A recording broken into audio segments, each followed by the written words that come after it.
Hi mga ma'am, sir. Unit release po natin today, L300 2024 FB Exceed Dual Aircon. Ito po yung ating 17-seater. Di bali, ang client po namin, si Ma'am Joanna, brother niya po, ang co-maker natin, which is Seaman po siya, paalis na po siya tomorrow. So, si ma'am, may tracking po siya, nag-start pa lang po siya ng business, na-approve po siya sa East West Bank. So, ang dali lang po ng proseso.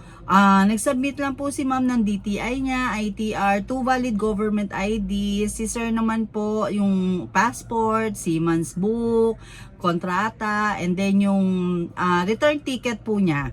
Meron din po yung arrival stamp sa passport po niya, which is madadali naman po yung mga requirements po natin. Basic na basic po, na alam naman po natin na meron din po kayong mga same na documents, kaya madali po ang process. Depositor po sila ng BPI and BDO.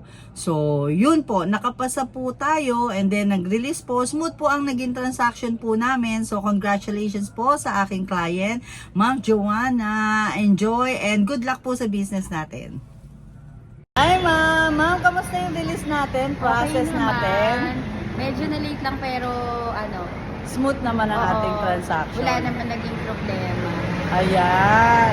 Happy naman kami. Congratulations, Thank ma'am. you. Next time ulit. Opo, good luck sa business. Thank you. Ako si Kuya, sir.